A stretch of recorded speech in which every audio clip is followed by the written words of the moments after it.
Where's Waka? Let the matchup draws. We had to play the Goers in the first match last year.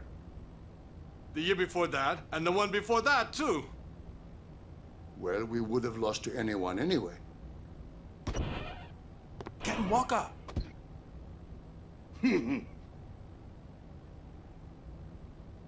We're playing the Albed Sykes first. If we win, we're in the finals. That's right, we got seeded. 2 wins, and we're the champions. Yeah! First things first. Let's go over the basics again, boys.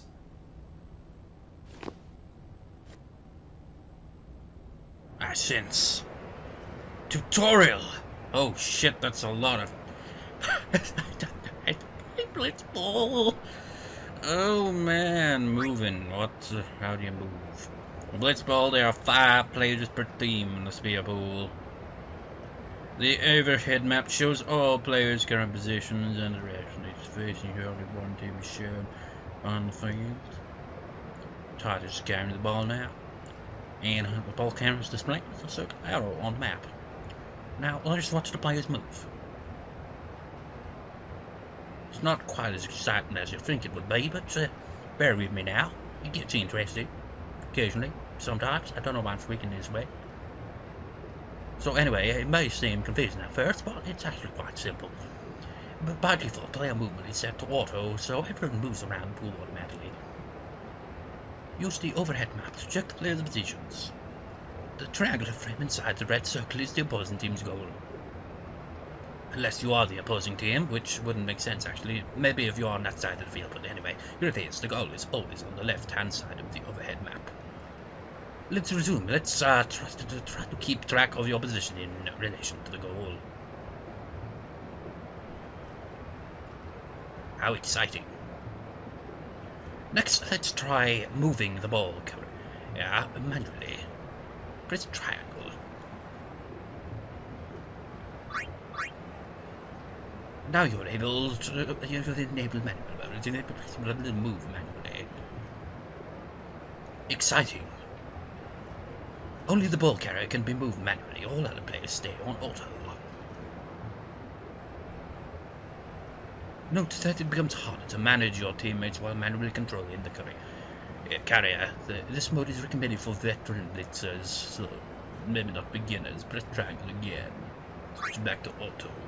Now you're back to auto movements. Try switching between manual and auto to get a feel for both modes. I'd rather not if it's all the same to you. Can we just move along, please? Yes.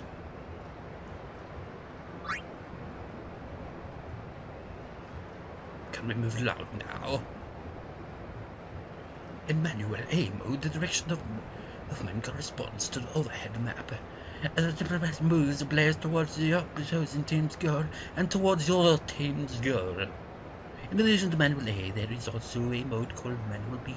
Stick with auto movement for now. Movement modes are only applicable when you're on offense. When you're on defense, your entire team moves on auto. Use the overhead map to keep track of play. Change movement modes with triangle. Players move automatically when on defense. Man, there's so much to cover. In order to make a player perform an action, you must choose an action command. You can open the action command window by pressing the square button. The game pauses while the action command window is open, so you have ample time to think about your next move. So we could dribble on the ball. There are 3 options. Available commands: pass, shoot, and dribble. Dribble simply makes the player resume movements. Pass and shoot are the most important commands. Square opens the action command. Yes. Flag here is like passing in the first round of the game is wise, and in the second round is where shit goes down, essentially. From what I've looked up about it, strategy-wise. Now let's take a look at passing. Press square and pass. Takes up 10 HP. but we ain't got a comment on that yet.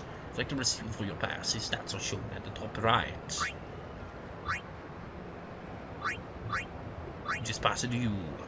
Titus throws a pass. And he catches it. Your pass is complete, and now Datto has the ball. Stats determine the outcome of each pass. Take a look at the number shown next to PA.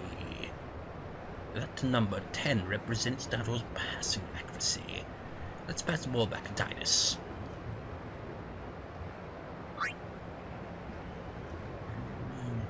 He passed the ball back to Titus. Pass. He goes down by 5. Did you notice the gradual decrease in PA? The friction of the water causes the passes PA to gradually decrease. If its PA reaches 0, the pass becomes uncatchable. Now let's watch Titus throw a bad pass. Will set his PA to 3. Pass the ball. You know, it'd be funny if we could actually somehow do this. We just be like, oh, who's closest?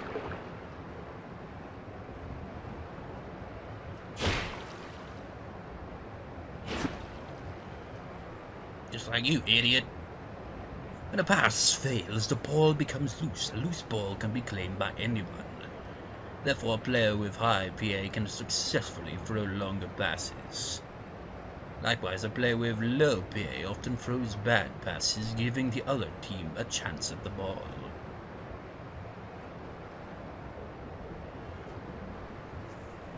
This is a bit tedious, don't you agree? Now let's move on to shooting. Now let's look at how to shoot. Shooting is very similar to passing, except it's not. A player's shooting accuracy is displayed as SH. Titus is SH now at 10. A shot loses SH as it travels through the water, just as the pass loses PA. A shot that reaches the goal with SH of at least 1 will score. If a shot 8 shots SH is depleted, it will fail. The goalkeeper defends the goal from Titus' shot. Why the look at goals here for a tutorial? Let's do it. Kick that shit. No. That is explained elsewhere. Please select shoot, you idiot. Once you select shoot, the goalkeeper's stats appear beneath yours. Your teammate's stats are displayed on a blue background. The opposing team's stats are displayed on a red background. It's kind of faint, but you can see, yes. CA represents a goalkeeper's ability to catch incoming shots. I see where this is going. In this example, Raleigh's goalkeeping ability is shown as 8. Let's resume. Keep an eye on the shots SH as it decreases. Titus shoots! 9, 8, 7, 6, 5, 4, 3, 2. Wait, check Titus's SH now. The ball is stopped. Since the shot lost some SH as it traveled through the water, it is currently at 3. Here we take the shot's SH and subtract the goalkeeper's CA. If no SH remains, then the shot fails. Be aware that the actual CA applied here is randomized, ranging from 50 to 150% of the goalie's current CA. Here the goalkeeper has a CA of 8, so the actual amount subtracted may vary from 4 to 12. So let's see whether the shot's CH score will remain above 0. He caught the bloody ball. The shot failed because its SH hit 0. So basically, if it manages to get there and score 1, then it'd score, I think. Now let's try scoring a goal. Switch to manual movement, swim closer to the goal, and try shooting from there. You've also got to account for when you get tackled as well, but we ain't even on that tutorial yet. Swimming. Wait, didn't it say to switch? Nope. Keep dribbling. Okay, just shoot then. Why not? Titus shoots. He scores. The shot was successful because SH is at 3. But it's not that simple, Lucy, as we will soon see in other tutorials. Isn't this kind of boring, wouldn't you agree? But we're going through them all anyways. In Blitzball, players expend HP to perform actions. Think of HP here as stamina, because players remain conscious even if the HP drops to 0. The first thing to remember is that whoever has the ball steadily loses HP while carrying it through the water. Watch how Titus's HP falls from 100 as he carries the ball. Decreases quite quickly. And if I recall, that is, or maybe it's energy, I don't know. As you can see, HP decreases when the ball is carried. Shooting and passing also consumes HP. Let's take a look. So if you run into that, you're fresh out of luck. Select shoot. Each shot consumes 10 HP, so watch closely as Titus loses it. You're clicking on the wrong one, you idiot. Stop doing that. He shoots! As you can see, decreased. In Blitzball, all actions require HP, and you failed. Now let's see what happens when HP runs low. Players can still shoot even if their HP falls below 10, but when they do, their shots are only half as effective. Whenever HP is too low, the commands are highlighted blue. Also note that the SH is reduced from 10 to 5. This is explained elsewhere, please. Oh yes, I see. He shoots! He fails! Yay! Each player slowly regains HP once he is rid of the ball. That bloody thing's such a drainer, isn't it? Yes. Tutorials, don't you love them? Oh man, there's just so many. So many. Just why? I don't really need to go for all these, but I suck at Blitzball, so I might as well give it a shot. And I'd probably end up using cheats anyway if I insert the disc for activating Blitzball cheats.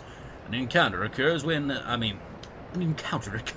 opposing players come in contact with the ball carrier. If you are the ball carrier, the action command menu will open. You must then decide on the course of action in the face of opposing players. Dixon rushes. For now, select no break. We'll explain breakthroughs later. Dixon stands in Titus's way, well, swims in his way. His stats are displayed at the top right. Next, the action command window appears. Select pass for now. Normally the ball is thrown here, it would lose PA as it travels through the water. But in an encounter, opposing players try to block your passes and shots. BL represents a player's skill at blocking here. Dixon's blocking stat is 2. Pass loses an amount of PA equal to Dixon's BL. The actual calculation is slightly randomized. You're totally gonna forget all about this when you actually play the bloody game because of how obscenely long this tutorial is. If PA falls to 0 unless the ball is intercepted by the opposing player. In this example, PA is 10 and BL is 2.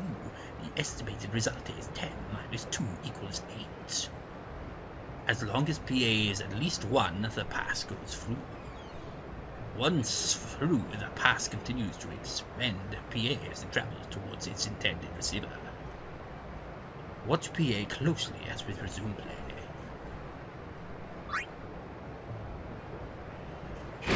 He suddenly went out in front. So he just takes off 2 then because of that. The defender reduced the PA of the pass when he got a hand on it. Now let's see what happens when the defender's BL stat is much higher. Just for shits and giggles. Holy shit. Is that for real?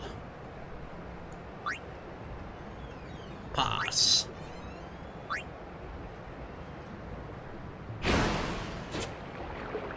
Just like noob. The defender's high BL reduced the PA of the pass to 0, resulting in a turnover. Damn you, Bixen. Some encounters include multiple defenders. Let's see how that works. Bixen rushes, Abbas rushes. No break. Bixen and Abbas block your way. Their stats are shown at the top right. Bixen BL is 4 and Abbas's BL is 2. 10 minus 4 plus 2 equals 4, but since the results are slightly randomized, it won't necessarily equal 4. So that one would take 6.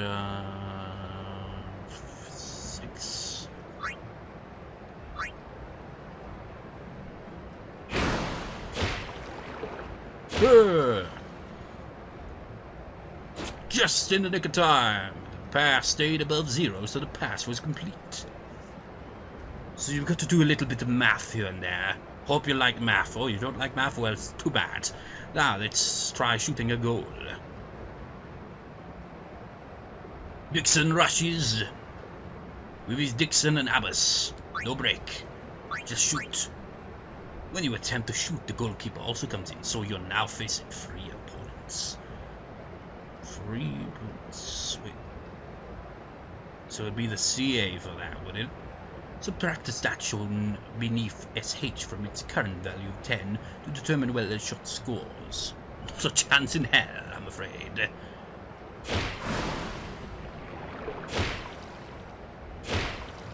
No.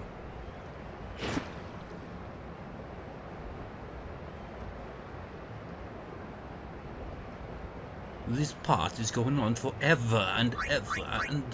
Or did I mention ever? So you know what, I'm going to stop the recording there and immediately record and add it onto this part. It'll probably be split into 2 parts and the whole tutorial thing will be a separate part in itself. Well, that'll be about a moment.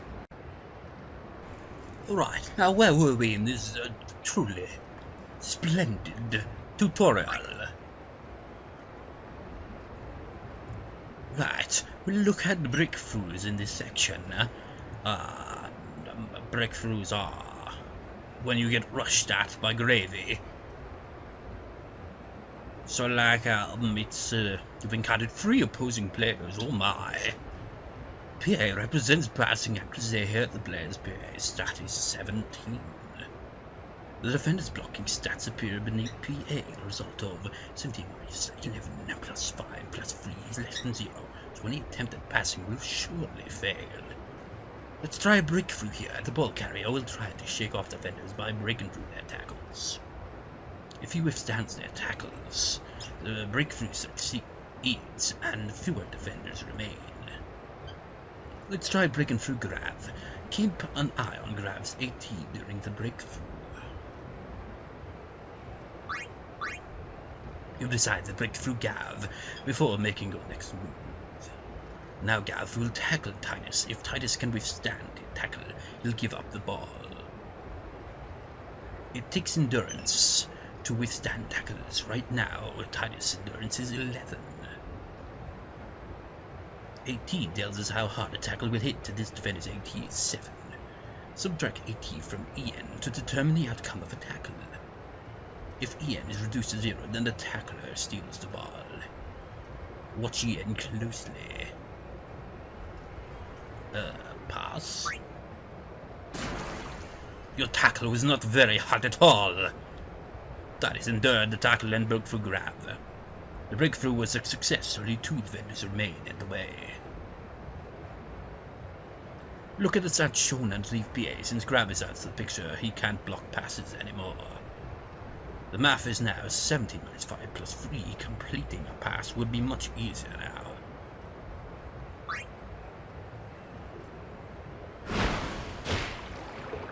Aha!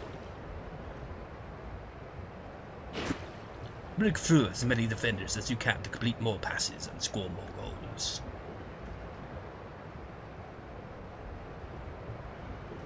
Stupid thing is, I don't think we actually go immediately into the game after this.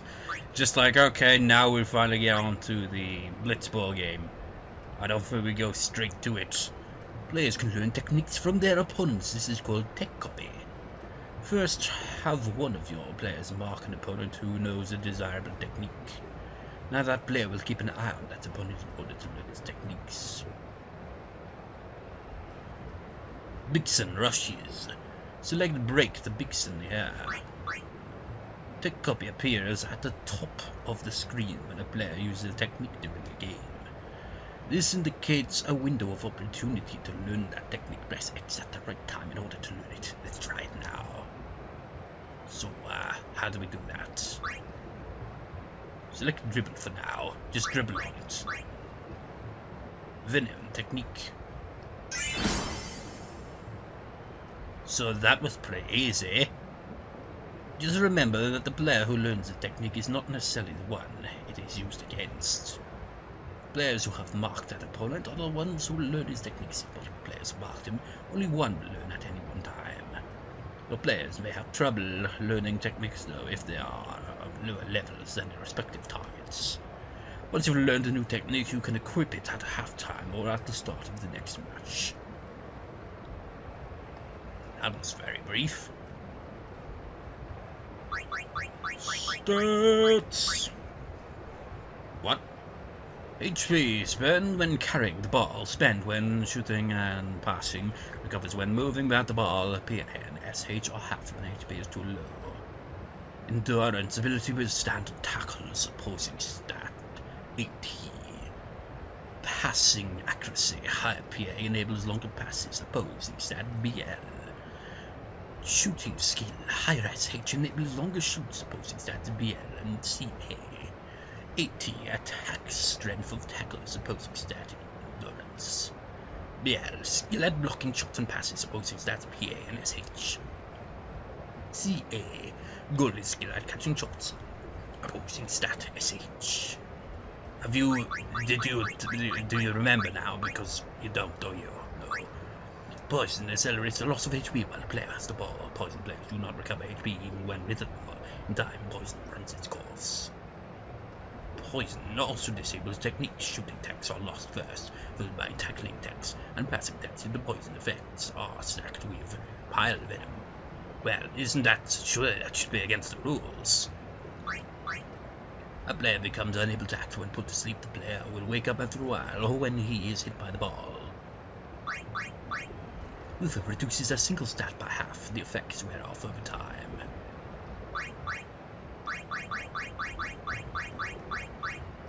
Techniques. You can learn Blitzball techniques by copy them from opposing players and by using the prizes given to the top teams of each season or tournament.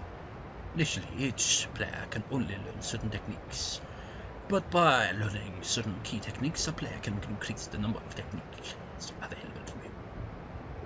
The required key techniques vary by player. Each time a player learns a key technique, he gains access to a broader range of techniques. 10 games are played during a league season, with the winner determined by total points. 3 points are awarded for a win, and 1 point for a tie. You can place a triangle to forfeit the game, but only when your team is losing. Tournaments span 2 to 3 matches. There are no draws, so a match ending with tied scores goes into overtime. You can place a triangle to forfeit the game, but only when the team is losing. Exhibition games offer practice. No experience points are awarded for playing, but you can copy techniques.